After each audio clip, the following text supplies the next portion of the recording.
Halo, Assalamualaikum. Selamat berjumpa lagi dalam pembelajaran IPS. Kali ini kita akan membahas materi perubahan akibat interaksi antar ruang. Setelah pembahasan materi kali ini, diharapkan siswa dapat menjelaskan perubahan akibat interaksi antar ruang.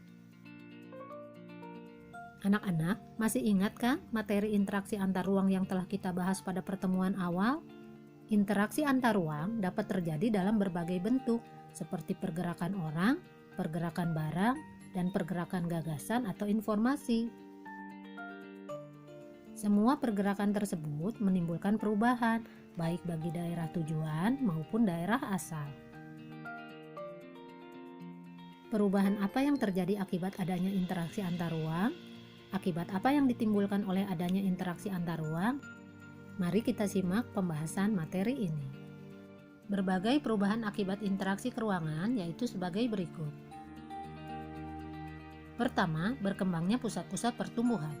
Pergerakan orang, barang atau jasa pada suatu lokasi tertentu akan menimbulkan pemusatan aktivitas manusia pada lokasi tujuan. Pemusatan aktivitas penduduk tersebut kemudian membentuk daerah perkotaan.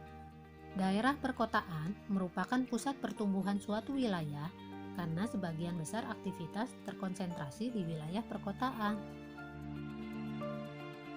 Yang kedua, perubahan penggunaan lahan. Aktivitas penduduk yang terus meningkat pada akhirnya akan memerlukan lahan untuk menampung aktivitas tersebut. Semakin banyak penduduk yang datang pada suatu kota akan disertai dengan kebutuhan tempat tinggal. Akibatnya, terjadi perubahan penggunaan lahan dari pertanian menjadi pemukiman, industri, perdagangan, dan yang lainnya. Yang ketiga, perubahan orientasi mata pencaharian. Daerah yang menjadi tujuan pergerakan penduduk akan dihuni oleh mereka yang memiliki pekerjaan yang beragam. Orientasi pekerjaan berubah dari yang tadinya berorientasi pada sumber daya alam, khususnya petani, menjadi pekerjaan lainnya. Yang keempat, berkembangnya sarana dan prasarana. Terjadinya pergerakan orang, barang, dan informasi memerlukan sarana dan prasarana, kendaraan, jalan, fasilitas umum, pusat-pusat perdagangan, dan lain-lain terus bertambah dengan semakin meningkatnya interaksi keruangan. Yang kelima, adanya perubahan sosial dan budaya.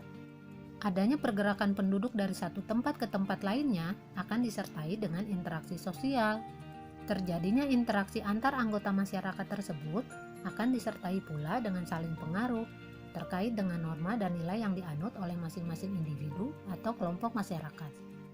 Perubahan sosial dan budaya pada saat ini tidak lagi hanya karena adanya pergerakan penduduk, tetapi juga karena adanya aliran informasi dari satu daerah dengan daerah lain, bahkan antar negara atau benua yang jaraknya sangat jauh sekali. Contoh perubahan budaya akibat pengaruh interaksi keruangan, misalnya model berpakaian, gaya rambut, maupun jenis makanan. Yang terakhir, berubahnya komposisi penduduk. Interaksi keruangan dalam bentuk pergerakan orang akan menimbulkan konsentrasi penduduk dalam suatu wilayah.